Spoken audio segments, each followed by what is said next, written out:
you are those Americans. You are the SS American Memorial. It's estimated that there's about 4,000 World War II veterans left. Today I want to recognize a couple of them in attendance. Is all of our World War II veterans sitting under the tent here? So we have 3 of you. I want to recognize my father-in-law, Jim Olbrich, U.S. Navy.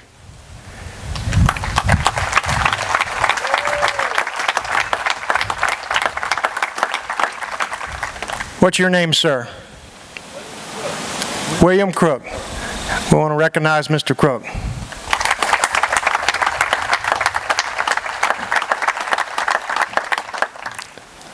Last week I had the distinct honor and privilege of having my first woman World War II veteran come to the SS American Memorial. She was not just any woman. She's First Lieutenant Josie Reeves. She was part of the Liberty ship. She was a unit of 40 women that set up on Normandy Beach right after the invasion, handling all the trauma care, which would be amputees and head traumas. Mrs. Josie left Normandy and went to Utah Beach, where she told me basically no one was alive. Mrs. Josie left from there, following the troops all the way through Europe, ending up at the Battle of the Bulge, earning 4 battle stars and 1 Bronze Star. The day she visited, she had about 60 young combat medics going through school, and she was able to share her story with them. And I remember her story really evolved around one thing. She said, you know, the war was about taking care of each other. That's all we did. We just took care of each other. And as she spoke to those young kids, she says, y'all better learn how to take care of each other, because I think y'all are in short supply. To you World War II veterans, in my opinion, you are the only reason we are standing here today.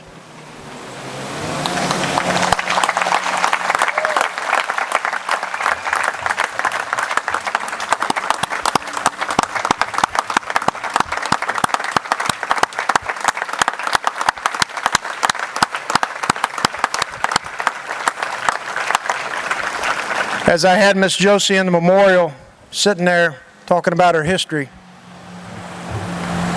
I said to her, Miss Josie, I want to apologize to you.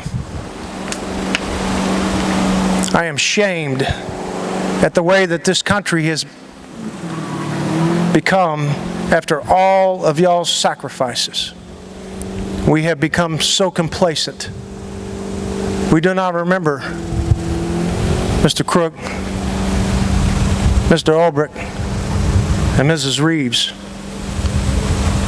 Any one of them would tell you that they would trade places teaching the real history of our founding fathers' sacrifices and the sacrifices of the generations of Americans that came after them. In the first 100 years of existence, over 683,000 Americans lost their lives, with the Civil War accounting for 623,000, or 91%. Comparatively, in the next 100 years, a further 626,000 Americans died through 2 world wars and several more regional conflicts, with World War II representing 65% of that total. Using this comparison, the Civil War might well have been the most costly war America has ever fought. Think about that. Fighting against each other. Keep in mind, as we witness the divide that is being created within our country today, a country that has lost a sense of values, a country that has lost its self-respect, a country that has lost its way due to corruption and complacency.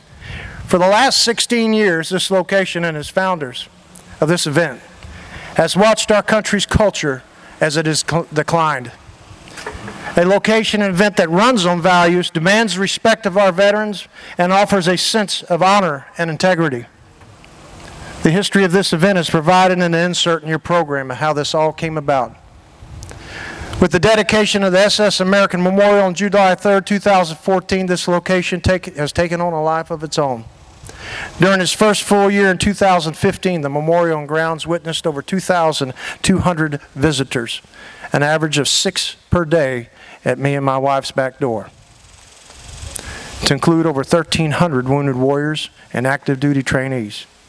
In conjunction with affiliate Wish for Heroes, the SS American Memorial helped administrate over $22,000 in financial aid to warriors, veterans, and Americans in need.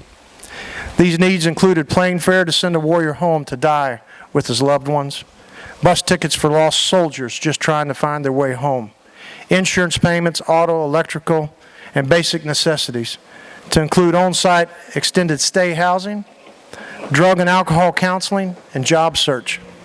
At the end of the day, this location offered hope to those in need, and more important, it got the job done with no other net gain than to help our fellow man.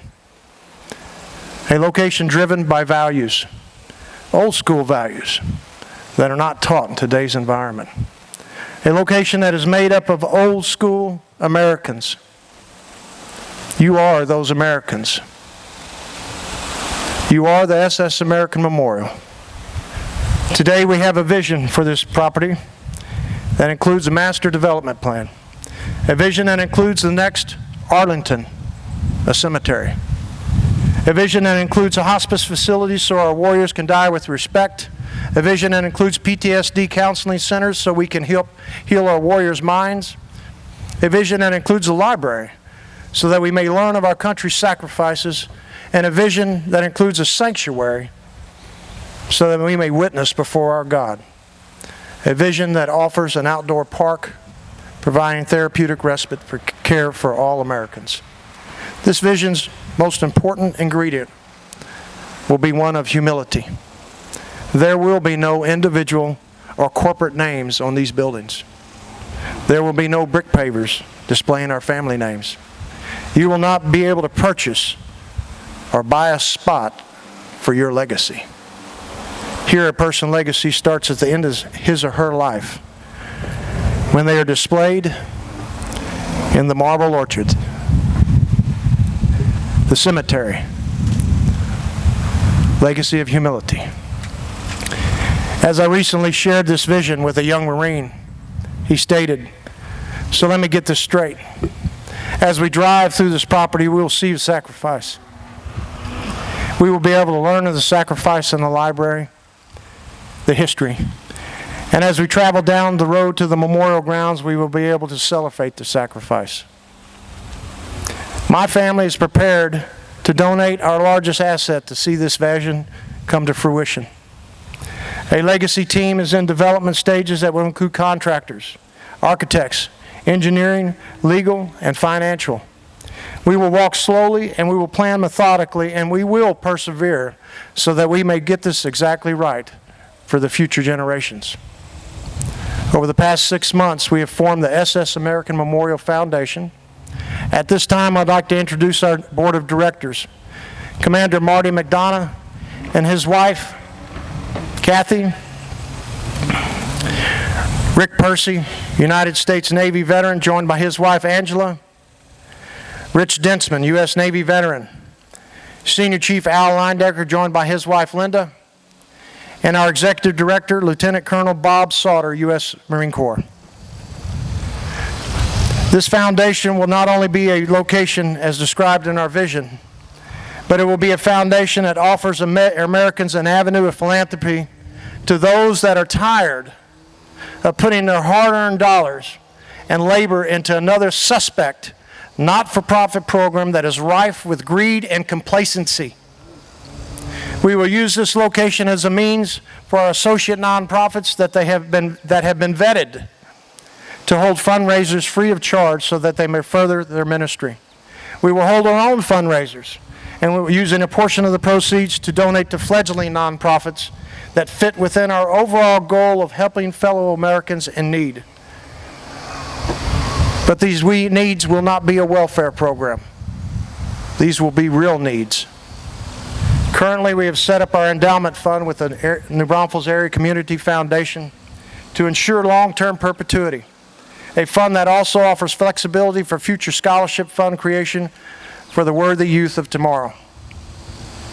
Now comes an important question. Why is my family doing this? Simple. God, family, and country. At some point in all of our lives, we will be called to sacrifice for each of these. If our system of values is lost, then each will be lost as well. All of us will see the demise of our culture. My family and my fellow veterans ask nothing more of you than to share our vision. Feel free to get involved with a truly unique American project, a project built around the American Trinity. In God we trust. E pluribus unum, from many, one. The goodness that America stands for is jeopardized by not knowing what it means to be an American. This location will keep it in the forefront as you drive through and see the sacrifice continuously, removing complacency. It will keep our history alive in an architectural building displaying strength and size that rivals the Parthenon in Greece. We are not messing around here.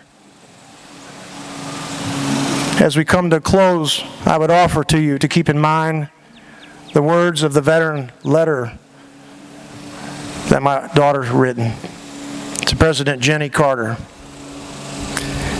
The only reason this United States is the greatest country in the world is because of the people who are willing to die for their beliefs. Americanism is a learned trait. It is not instinctual. I know, because I'm proud to say, that veteran letter was written by Navy veteran submariner second class electrician's mate Morris Gene Russell, my father. This event is not a German event, it's not an Irish event, it's not an African event, it's not Chinese, it's not Hispanic, it's not Spanish, it's not Japanese, it's not Russian, Polish, or Italian, and it is in no means a Muslim event. It is an American event, and we are Americans. God bless you all, and God bless these United States. I don't have the time to recognize every person that has helped in this endeavor. And as y'all can see, this is a lot of work. But y'all know me well enough when I say I thank all of you from the bottom of my heart for what y'all have done for me, all these veterans, and all these Americans. Understand that the only reason I am doing this is for my daughter. I'm not worried about me. I can take care of myself.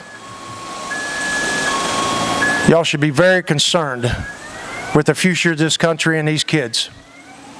If we don't get this right for them, they got a hard row to hoe. My family and I will continue this event every 2 years. I don't give a hoot if it's 25 people that shows up or 2,000. I will not give up, I will not bend, and I will not break. I will lead by the front. I will set an example for my kid, as we as parents should. If I had a nickel for every parent that came here and said, I need to send my kids to you, Craig Russell, to get them trained up, I say to you, no, leave the kids at home. You come here, and I'm going to train you up.